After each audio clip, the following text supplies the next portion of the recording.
যখনই পড়তে বসি হয়তো ঘুম পায় আর নয়তো মোবাইল নিয়ে খোঁটাখুটি করতে শুরু করে দিই। এই মোবাইল ফোনের অ্যাডিকশানটা দিন দিন যেন বেড়েই চলেছে, কিন্তু ফোন ছাড়া একটাও গোটা দিন কাটানো ভাবলেও যেন এখন ভয় লাগে। যদি আপনার সমস্যাটাও কিছুটা এরকম হয় তাহলে খুবই দুঃখের সঙ্গে আপনাকে জানাতে হচ্ছে আপনি নোমোফোবিয়া নামক মানসিক রোগে ভুগছেন, যেটার অর্থ হলো নিজের স্মার্টফোন থেকে দূরে থাকার ভয়। যে কোনো জিনিস তখনই অ্যাডিকশান বা নেশা হিসেবে গণ্য করা হয় যখন সেটা আপনার জীবনযাপনকে কন্ট্রোল করতে শুরু করে, অর্থাৎ আপনার দৈনন্দিন কাজকর্ম এবং এমনকি সম্পর্কগুলোর মধ্যেও একটা নেগেটিভ প্রভাব বিস্তার করতে শুরু করে। একটা রিসার্চ থেকে জানা গেছে একজন স্মার্টফোন অ্যাডিক্ট দিনে মিনিমাম 115 বার তার স্মার্টফোন চেক করে, অর্থাৎ প্রতি ঘন্টায় প্রায় 5 বার। যদি আপনার ক্ষেত্রেও এই ইকুয়েশনটা মিলে যায় তাহলে রিসার্চ অনুযায়ী আপনিও এই একই ক্যাটাগরিতে পড়েন। বন্ধুদের সাথে মিট আপের সময় বা লাঞ্চ বা ডিনারের সময় এবং সবথেকে গুরুত্বপূর্ণ সকালে ঘুম থেকে বিছানা ছেড়ে ওঠার আগেই যদি আপনি সবার প্রথমে নিজের স্মার্টফোনটাকে রোজ চেক করেন তাহলে আপনার জন্য সময় এসে গেছে এটার ব্যাপারে সিরিয়াস হওয়ার। কারণ এটা শুধু আপনার প্রোডাক্টিভিটি আর কনসেন্ট্রেশন পাওয়ারই না, তার সাথে সাথে আপনার হেলথকেও ভীষণভাবে ক্ষতিগ্রস্ত করে তুলবে।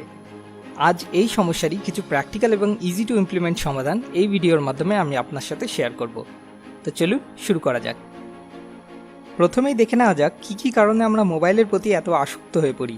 তারপর আমরা এক এক করে সেগুলোর practical plus easy to implement কিছু সলিউশন খুঁজে বার করব। Reason number 1, easy entertainment.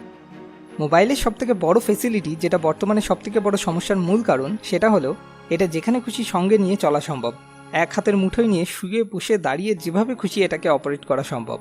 এবং বর্তমানে ফ্রি ওয়াইফাইয়ের আশীর্বাদে গোটা দুনিয়ার সমস্ত রকম এন্টারটেইনমেন্ট এই ছোট্ট মোবাইলের মাধ্যমে শুধুমাত্র কয়েকটা ক্লিক করেই খুব সহজে অ্যাক্সেস করাও সম্ভব।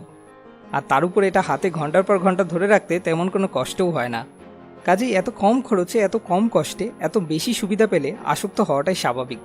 তার উপর এন্টারটেইনমেন্ট কার না ভালো লাগে, কিন্তু সব কিছুই একটা লিমিট পর্যন্ত আমাদের উপকার করে। যখনই সেই লিমিটের গণ্ডিটা পেরিয়ে যায় সেটা উপকারের বদলে দিক পাল্টে অপকার করতে শুরু করে। পড়তে পড়তে একবার দেখে নিলাম হোয়াটসঅ্যাপে কেউ কোনো নতুন মজার জোকস পাঠালো নাকি, বা খেতে খেতে একবার চেক করে নিলাম ফেসবুকে নতুন কোনো মেমে কেউ ছাড়লো নাকি। যেহেতু এর মাধ্যমে খুবই কম কষ্টে অনেকটা রিওয়ার্ড পাওয়া যায়, তাই এগুলোর প্রতি আমরা খুব তাড়াতাড়ি আসক্ত হয়ে পড়ি। তাই এই ইজি এন্টারটেইনমেন্টের অ্যাডিকশনের হাত থেকে বাঁচতে হলে আমাদের একটা লিমিট মেনটেন করতে হবে। Reason number 2, fake urgency. সকালে ঘুম থেকে উঠেই বেশিরভাগই আমরা নিজেকে একটা কমন এক্সকিউজ দিয়ে স্মার্টফোনটা চেক করতে শুরু করি। দেখি একবার ইম্পর্টেন্ট কিছু মিস করলাম না তো। আর তারপর ইম্পর্টেন্ট কিছু না থাকলেও আনইম্পর্টেন্ট জিনিসগুলো নিয়েই ঘাঁটতে শুরু করে দিই, এবং ঘুম থেকে উঠতেই মাথা ওদিকে কাজ করতে শুরু করে দেয়, যেটা আমাদের প্রোডাক্টিভিটির উপর ভীষণ ভীষণ খারাপ একটা ইম্প্যাক্ট ফেলে। সোশ্যাল মিডিয়া যেমন ফেসবুক, হোয়াটসঅ্যাপ, টুইটার, এগুলো আমাদের মধ্যে একটা ফেক আর্জেন্সি ক্রিয়েট করে। মনে হয় যেন কোনো কিছু মিস হয়ে গেলে একটা ভীষণ লস হয়ে যাবে, যেটা 16 আনায় ফেক একটা অনুভূতি। বীরেন্দ্র সেহবাগ কাল রাতে কি টুইট করেছে সেটা আজ সকালের পরিবর্তে সন্ধ্যাবেলায় দেখলেও আপনার জীবনে কোনো লাভ বা ক্ষতি হয়ে যাবে না। মজার ব্যাপার হলো সেটা আমরা খুব ভালো করেই জানি, কিন্তু তবু ক্রেভিংসগুলো এতটাই স্ট্রং হয় যে ফাইনালি আমরা ওগুলোর কাছে হার মেনে নিই। পড়তে পড়তে 10 মিনিট পর পর হোয়াটসঅ্যাপ চেক করতে থাকি, যদি কোনো নতুন মেসেজ এসে থাকে। মেসেজ না আসলে ভালো, আর আসলে তো আরও ভালো, কনভারসেশন শুরু, আর এদিকে পড়া লাটে। তো আমাদের এমন কোনো উপায় বার করতে হবে যাতে এই ক্রেভিংসগুলোকে আমরা সহজেই হ্যান্ডেল করতে পারি। Reason number 3, no passion. লক্ষ্য করে দেখবেন যখনই আমরা বোর ফিল করি তখনই আরও বারবার মোবাইল চেক করতে থাকি, দেখি যদি কিছু ইন্টারেস্টিং পাওয়া যায়। এটা হিউম্যানের বেসিক নেচার, সবসময় বোরডমকে অ্যাভয়েড করার চেষ্টা করা। শূন্য মস্তিষ্ক শয়তানের বাসা, প্রবাদটা হয়তো আপনি আগেও শুনেছেন। যখন আমরা এরকম কোনো কাজ করি যা আমাদের করতে সত্যি খুব ভালো লাগে এবং যেটা করার পিছনে কোনো একটা বড় রিজন থাকে, তখন মোবাইলের কথা যেন সেই সময়টুকুর জন্য আমরা প্রায় ভুলেই যাই। কিন্তু এখানে সমস্যাটা হলো এরকম কোনো কাজ করার সময়ও যদি মোবাইলটা হাতের পাশেই থাকে তাহলে বারবার মোবাইলে চোখ পড়লে সেটা খোটানোর ইচ্ছা জাগতেই পারে। যে কোনো হ্যাবিটের 3টে পার্ট থাকে: ট্রিগার, রুটিন, রিওয়ার্ড। মোবাইল ফোনের ক্ষেত্রে সেটাকে হাতের পাশে চোখের সামনে দেখাটা বা নোটিফিকেশনের আওয়াজগুলো ট্রিগার হিসাবে, তারপর স্ক্রিনটা আনলক করে হোয়াটসঅ্যাপ, ফেসবুক একবার করে চেক করা রুটিন হিসাবে, এবং সেগুলো থেকে পাওয়া এন্টারটেনমেন্ট রিওয়ার্ড হিসেবে কাজ করে। এই হ্যাবিট সার্কেলটাকে আমাদের ব্রেক করতে হবে। তো চলুন এবার একে একে সলিউশনগুলো দেখে নেওয়া যাক। Solution number 1, no phone zone. Research থেকে জানা গেছে একটা ভালো ঘুম দিয়ে ওঠার পর পরবর্তী মিনিমাম 3 ঘন্টা পর্যন্ত আমাদের উইল পাওয়ার, এনার্জি এবং প্রোডাক্টিভিটি সাধারণত শীর্ষে থাকে। এই সময়টাকে আমাদের প্রপারলি ইউটিলাইজ করা অত্যন্ত দরকার। তার জন্য এই সময়টাকে আমাদের নো ফোন জোন হিসেবে ব্যবহার করতে হবে। সকালে ঘুম থেকে ওঠার পর থেকে পরবর্তী 3 ঘন্টা এবং দুপুরে বা স্কুল, কলেজ বা অফিস থেকে বাড়ি ফেরার পর একটা ছোট্ট ঘুম দিয়ে নিয়ে পরবর্তী 3 ঘন্টা, অর্থাৎ মোট এই ম্যাক্সিমাম 6 ঘন্টা আমাদের জীবনের মোস্ট ইম্পর্ট্যান্ট কাজগুলো করে নিতে হবে। আর এই সময়টা হবে নো ফোন জোন। এই সময়টুকুর জন্য ফোনটাকে নিয়ে চোখের সামনে থেকে দূরে অন্য কোনো পাশের ঘরে বা কোনো ডেস্কের মধ্যে রেখে দিতে হবে, যাতে মোবাইল ফোনটা চোখের সামনে থেকে হ্যাবিট সার্কেলটা অ্যাক্টিভেট না হয়ে যায়। হতে পারে এই সময় কোনো আর্জেন্ট মেল আসলো বা আর্জেন্ট কেউ হোয়াটসঅ্যাপে মেসেজ করলো। সেক্ষেত্রে বলি, প্রথমত মেল যতই আর্জেন্ট হোক না কেন সেটা মাত্র 3 ঘন্টা পর চেক করলে কোনোভাবেই কোনো ক্ষতি হওয়ার সম্ভাবনা নেই। আর যদি কারোর আপনাকে সত্যি ভীষণ আর্জেন্ট দরকার পড়ে, তাহলে সে হোয়াটসঅ্যাপে মেসেজ করে রিপ্লাই না পেলে একটা অন্তত কল করবেই। আর্জেন্সি আসতেই পারে, তাই জন্য আমি ফোন একদম সুইচ অফ করে রেখে দেওয়াটা রিকমেন্ড করি না, কারণ তাতে মন বারবার ওদিকে যেতে থাকে। সাইলেন্ট করারও দরকার নেই, শুধু নেট কানেকশনটা বন্ধ করে নর্মালি শুধু চোখের সামনে থেকে সরিয়ে রাখলেই যথেষ্ট। এতে মন আর বুদ্ধির মধ্যে একটা ব্যালেন্স ক্রিয়েট হবে এবং এন্টারটেইনমেন্ট আমাদের ব্রেনকে রিল্যাক্স করানোর জন্য অত্যন্ত দরকার, কিন্তু সেটা একটা লিমিটে। No phone zone rule follow করলে আপনাকে ম্যাক্সিমাম দিনে মাত্র 6 ঘন্টা কোনোরকম এন্টারটেইনমেন্ট ছাড়া থাকতে হবে। বাকি সময় আপনি চাইলেই একটু আধটু নিজেকে এন্টারটেইনমেন্ট উপহার দিতেই পারেন, এবং নিজেকে এই রিওয়ার্ড দেওয়াটা অবশ্যই অত্যন্ত জরুরি।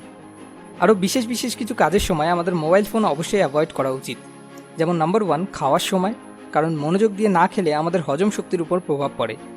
নাম্বার 2, কারোর সঙ্গে মুখোমুখি বসে কথা বলার সময়, কারণ এটা সামনের জনকে অপ্রয়োজনীয় অনুভব করায়। নাম্বার 3, ঘুমাতে যাওয়ার ম্যাক্সিমাম 30 মিনিট আগে থেকে, কারণ মোবাইলে ব্লু লাইট আমাদের স্লিপ প্যাটার্নের ক্ষতি করে আমাদের স্বাস্থ্যের ক্ষতি করে।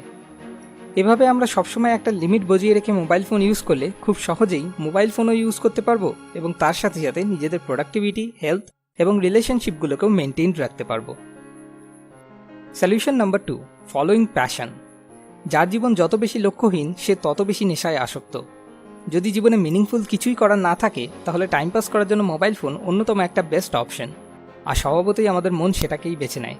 তাই এর হাত থেকে মুক্তি পাওয়ার জন্য আমাদের নিজেদের প্যাশনকে খুঁজে বার করতে হবে।